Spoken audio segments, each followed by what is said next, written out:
The job classes में आप सबका बहुत बहुत स्वागत व अभिनंदन है। आज ये बहुविकल्पी बैच की दूसरी क्लास है, जिसमें फर्स्ट क्लास में हमने आपको डेमो दिया था। उस डेमो में कुछ केमिस्ट्री के क्वेश्चनों को सॉल्व किया था। आज उसी श्रृंखला को आगे बढ़ाते हैं और इस दूसरे क्लास में कुछ बायोलॉजी के क्वेश्चंस को देखेंगे, जो आपके एग्जाम के लिए बहुत ही क्या है, महत्वपूर्ण है। ऐसे जो एग्जाम है ये यूपी बोर्ड के अलावा बहुत से ऐसे एग्जाम हैं जिसमें आपकी साइंस आती है। साइंस का ठीक है, जिसमें भी साइंस का पोर्शन है उसमें से ये प्रश्न अधिकतर पूछे जाते हैं। तो इसलिए ये क्लास बहुत ही इंपॉर्टेंट होने वाली है। इस क्लास को थोड़ा सा भी स्किप ना करें और पूरा पूरा देखें, ताकि आपको किसी भी प्रश्न में कोई डाउट ना रहे। ठीक है, अगर इसमें आपको किसी भी प्रश्न का उत्तर पहले से पता था तो कमेंट बॉक्स में जरूर उसका उत्तर देना। ठीक है, तो आइए क्लास को बिना किसी देरी के शुरू करते हैं। रेडी हो सब लोग? चलो, पहला प्रश्न क्या कह रहा निम्नलिखित में से कौन सा एक कोशिकीय जीव है। निम्नलिखित में से कौन सा एक कोशिकीय जीव है। इसमें से आपको बताना है कि एक कोशिकीय जीव कौन सा है। इसमें से आपको बताना है एक कोशिकीय जीव कौन सा है। ठीक है ना, तो आप पहला ऑप्शन है अमीबा, दूसरा ऑप्शन है पैरामीशियम, तीसरा ऑप्शन है यूग्लिना और चौथा ऑप्शन है ये सभी। तो आपको बताना है एक कोशिकीय जीव कौन सा है। तो हम जानते हैं कि अमीबा भी एक कोशिकीय जीव है, पैरामीशियम भी एक कोशिकीय जीव है, यूग्लिना भी एक कोशिकीय जीव है। तो ऑप्शन आपका क्या हो जाएगा? ऑप्शन नंबर डी, ये सभी आपका क्या हो जाएगा? करेक्ट आंसर हो जाएगा। क्लियर है? ऑप्शन नंबर डी आपका क्या हो जाएगा? करेक्ट आंसर है। ठीक है ना। अब यहाँ से प्रश्न कैसे पूछता है कि अमीबा एक प्रकार का, अमीबा एक जीव है, ठीक है ना, एक कोशिकीय, बहुकोशिकीय, एक लिंगी, द्विलिंगी। तो क्या हो जाएगा? एक कोशिकीय जीव है। ठीक है ना, तो ये तीनों की तीन क्या है? एक कोशिकीय जीव है। ठीक है ना, तो इससे 4 प्रश्न बन करके तैयार हो सकते हैं। अगला प्रश्न है कि स्वपोषी पोषण। ठीक है, स्वपोषी पोषण के लिए आवश्यक है। तो स्वपोषी पोषण के लिए क्या आवश्यक होता है? जल, पहला ऑप्शन है जल तथा CO2, जल तथा CO2 अर्थात जल और कार्बन डाइऑक्साइड, या फिर क्लोरोफिल, या फिर सूर्य का प्रकाश। ठीक है ना, तो आप बताएंगे क्या हो जाएगा। जो स्वपोषी पोषण होते हैं, जो क्या होते हैं?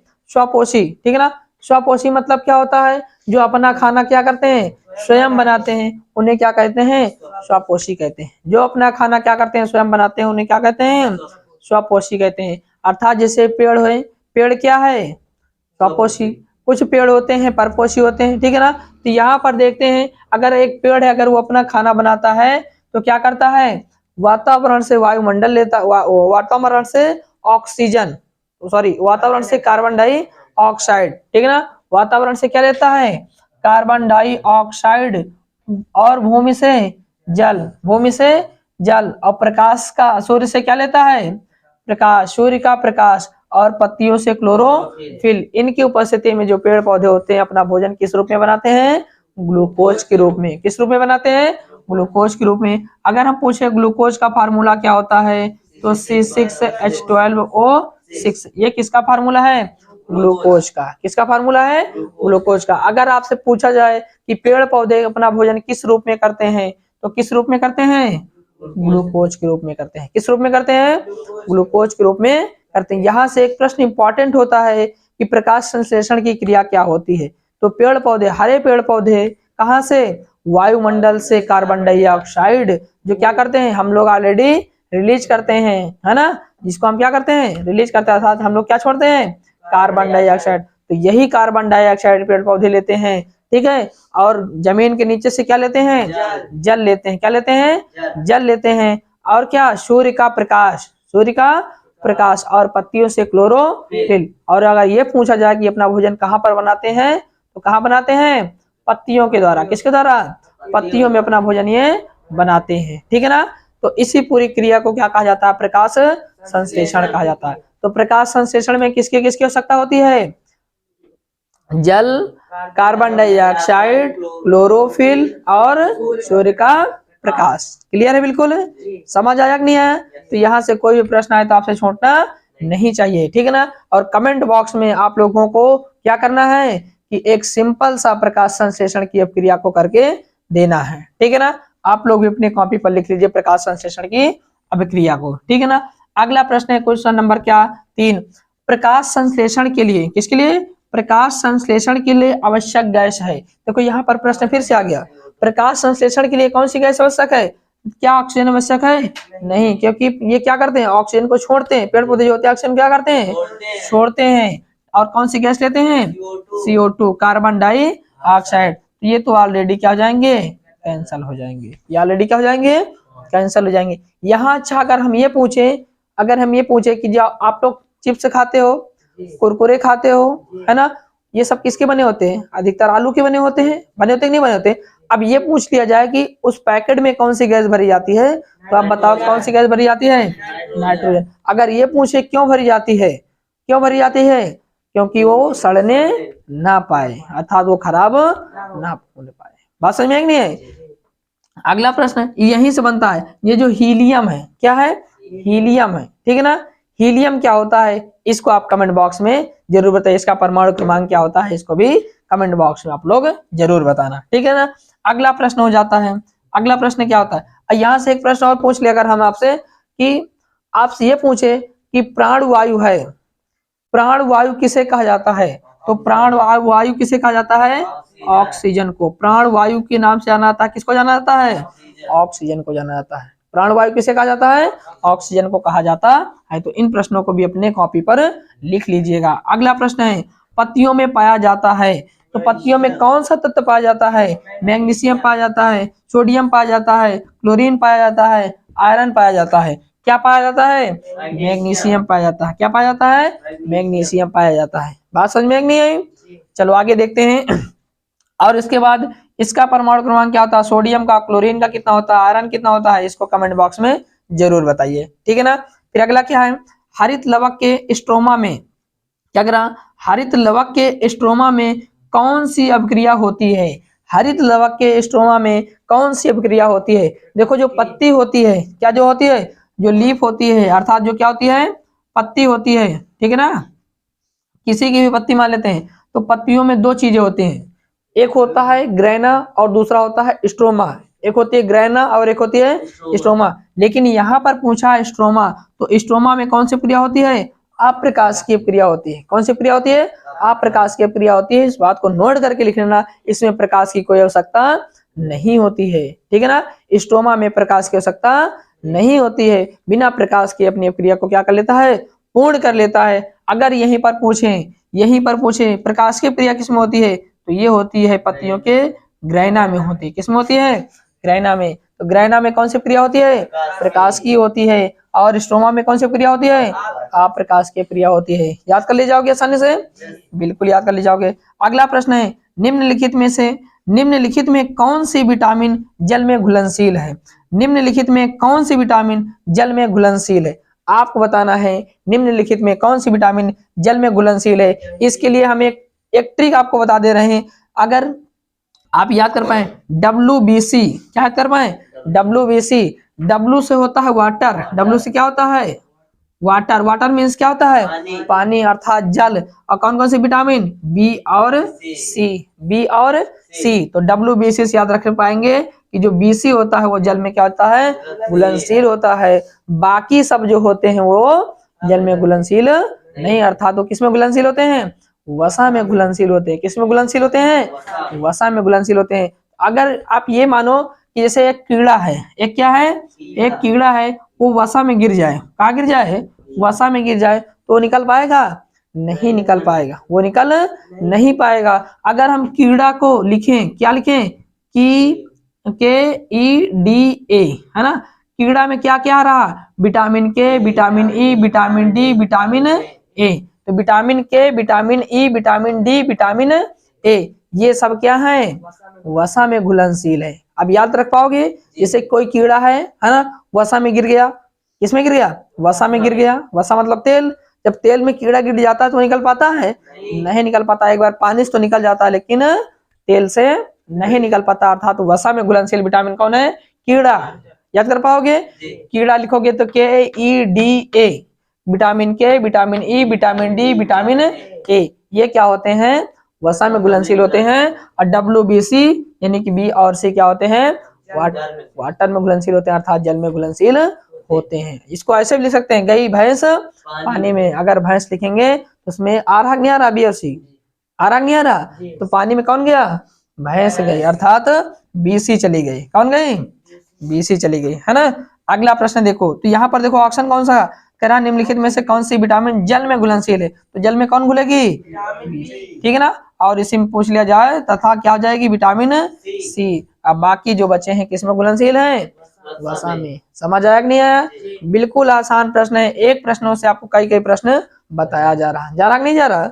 अगला प्रश्न ध्यान से देखो, क्लोरोप्लास्ट के ग्रैना में, क्लोरोप्लास्ट के ग्रैना में बनते हैं। अभी हमने बताया कि जो ग्रैना होता है, ग्रैना में कौन सी क्रिया होती है, तो आप बताओगे प्रकाशिकीय क्रिया होती है। कौन सी क्रिया होती है, प्रकाशिकीय क्रिया होती है। अब ये पूछ रहा है कि ग्रैना में क्या बनता है भाई, तो आप बताओगे ग्रैना में क्या बनता है, ग्रैना में क्या बनता है, ATP तथा NAD। हाँ वेरी गुड, ठीक है ना। जो बनता है, यहाँ देखो पहला ऑप्शन है ATP, ATP अभी तो मिल रहा, फिर यहाँ से कह रहा है NAD, तो यहाँ से क्या जाता है, रंग, ठीक है ना। NAD नहीं, NADP क्या होता है, NADP। इसमें तो क्या है, ATP ग्लूकोज, ये भी क्या हो जाएगा, रंग हो जाएगा, ठीक है ना। यहाँ से क्या बचा, ATP NADP इंटू क्या 2H, तो ऑप्शन सी आपका क्या हो जाएगा, राइट आंसर हो जाएगा।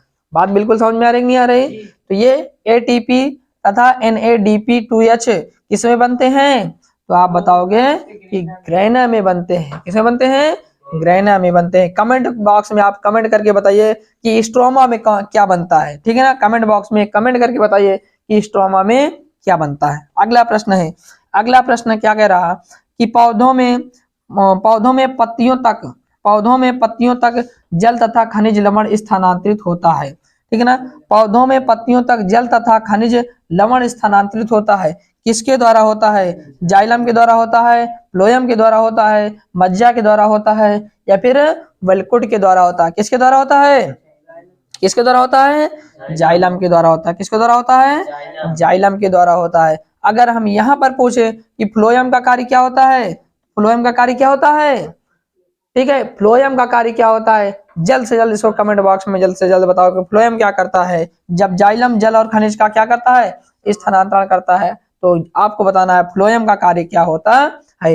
अब ये जो मज्जा लिखा है, मज्जा क्या होता है, अगर हम यहाँ पर आपसे पूछे कि मनुष्य की जो हड्डी होती है उसके अंदर क्या पाया जाता है, अस्थि मज्जा, अर्थात मज्जा पाई जाती है। क्या पाई जाती है, मज्जा पाई जाती है। अगर ये पूछे उसमें कौन सा तत्व भरा होता है, तो होता है फास्फोरस। क्या होता है, फास्फोरस होता है। क्या होता है, फास्फोरस होता है। अगला प्रश्न है, मानव में वृक्क का कार्य होता है, मानव में जो वृक्क होता है उसका कार्य क्या होता है, श्वसन होता है, प्रोटीन का संश्लेषण होता है, हार्मोन संश्लेषण होता है, या फिर उत्सर्जन होता है। ना तो इसमें श्वसन क्रिया होती, श्वसन की क्रिया किसमें होती है, ये फेफड़ों के द्वारा। किसके द्वारा होती है, फेफड़ों के द्वारा होती है।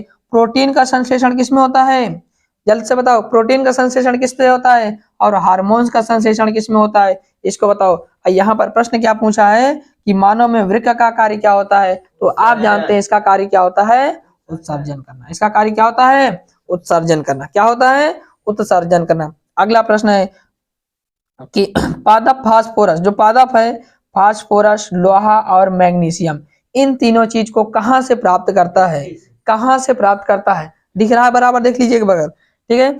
जो पादप फास्फोरस, पादप जो है फास्फोरस, लोहा और मैग्नीशियम आदि को कहां से प्राप्त करता है, तो कहां से प्राप्त करता है, क्या वायु से प्राप्त करता है, नहीं। क्या जल से प्राप्त करता है, नहीं। क्या मिट्टी से प्राप्त करता है, हाँ। किससे प्राप्त करता है, मिट्टी से। तो ऑप्शन सी आपका क्या हो जाएगा, राइट आंसर हो जाएगा। ऑप्शन सी क्या हो जाएगा आपका, राइट आंसर हो जाएगा। अच्छा, हम एक उर्वरक का नाम बता रहे हैं, क्या, यूरिया। क्या बता रहे हैं, यूरिया। यूरिया का स्ट्रक्चर जल्दी से आप कमेंट बॉक्स में जो बताइए, यूरिया का फार्मूला क्या होता है, ठीक है ना। यूरिया का फार्मूला क्या होता है आप कमेंट बॉक्स में जरूर बताइए, ठीक है। आगे क्या है, स्वस्थ मनुष्य का रक्तचाप होता है। अगर हम आपसे पूछे कि स्वस्थ व्यक्ति का जो रक्तचाप होता है वो कितना होता है, 80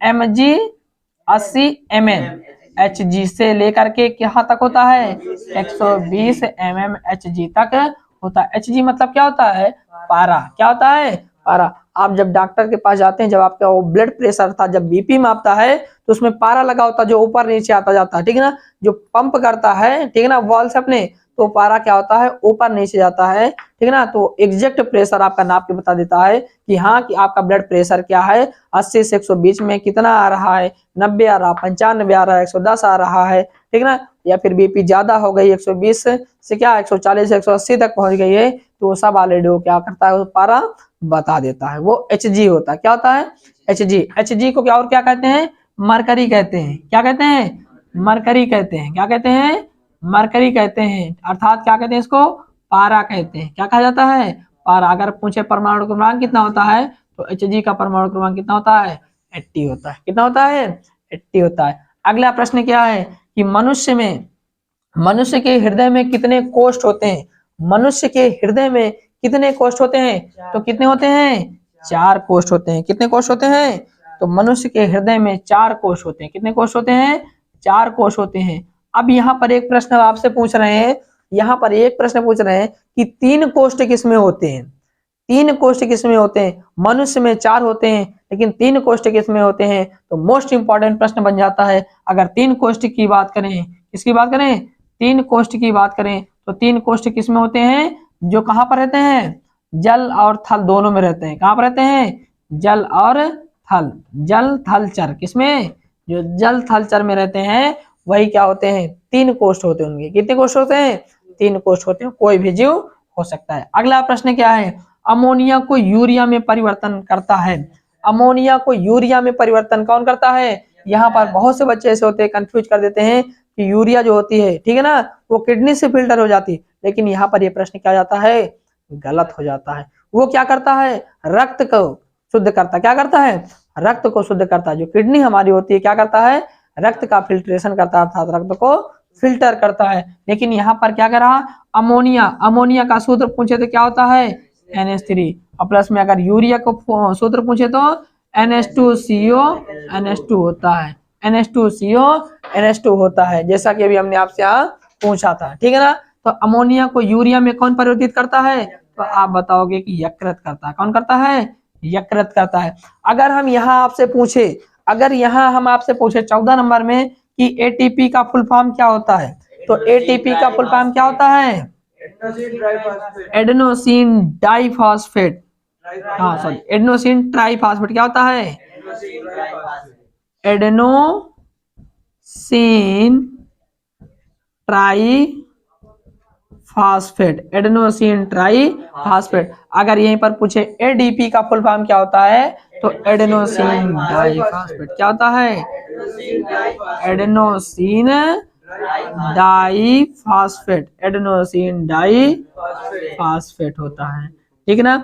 अगर यहीं पर हम पूछें कि ऊर्जा की मुद्रा किसे कहा जाता है, मोस्ट इंपॉर्टेंट प्रश्न है जो अगली बार एग्जाम में आता है, ऊर्जा की मुद्रा किसे कहा जाता है, तो ऊर्जा की मुद्रा किसे कहा जाता है, ATP को। क्या कहा जाता है, इसी एडेनोसिन डाइफॉस्फेट ट्राइफॉस्फेट को क्या कहा जाता है, ऊर्जा की मुद्रा कहा जाता है। क्या कहा जाता है, ऊर्जा की मुद्रा कहा जाता है। किसको कहा जाता है, ATP को। किसको कहा जाता है, ATP को कहा जाता है। चलो अगला प्रश्न है, अगला प्रश्न है कि DNA का फुल फॉर्म क्या होता है।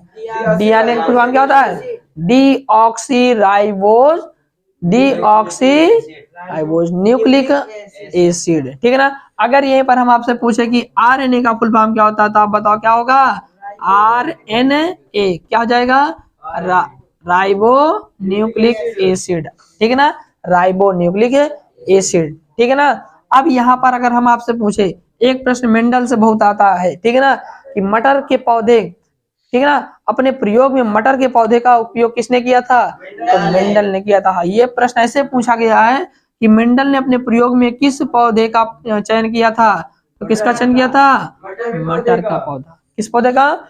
अगर यहाँ पर पूछे कि कितने किस्में थी उसके पास, तो कितने कितने प्रकार के लक्षण को उन्हें दर्शाया था, तो 7 प्रकार के लक्षणों को। कितने प्रकार के, 7 प्रकार के लक्षणों को। अब आपको बताना है कि वो लक्षण कौन कौन से हैं, ठीक है ना। जैसे लंबा बौना पौधा चुना, ठीक है ना, तो गोल और झुर्रीदार बीज चुना, पीला और क्या हरा बीज चुना। तो इस प्रकार से उन्होंने कितने लक्षण चुने थे? 7 लक्षण चुने थे। कितने लक्षण चुने थे? 7 लक्षण चुने थे। 7 लक्षण को आपको कमेंट बॉक्स में बताना है। अगला प्रश्न है, शुद्ध रुधिर किसमें बहता है? किसमें बहता है? धमनी में बहता है। किसमें बहता है? धमनी में बहता है। और अशुद्ध रुधिर किसमें बहता है? सिराओं में बहता है। किसमें बहता है? सिराओं में बहता है। समझ आ रहा नहीं आ रहा? यहाँ पर देखो, ऊर्जा की मुद्रा किसे कहा जाता है? एटीपी को कहा जाता है। किसको कहा जाता है? एटीपी को। आप बताओ, सोडियम बाइकार्बोनेट, ये इसका रासायनिक नाम, इसका व्यापारिक नाम क्या है? क्या नाम है? खाने वाला सोडा। क्या नाम है? खाने वाला सोडा। क्या नाम है? खाने वाला सोडा। और ये जो लिखा है Na2CO3, इसका क्या नाम है? ये है धोने वाला सोडा, यानी कि धामन सोडा। क्या नाम है? धोने वाला सोडा, या फिर क्या? धामन सोडा। धामन सोडा। बात यहाँ तक समझ में नहीं है?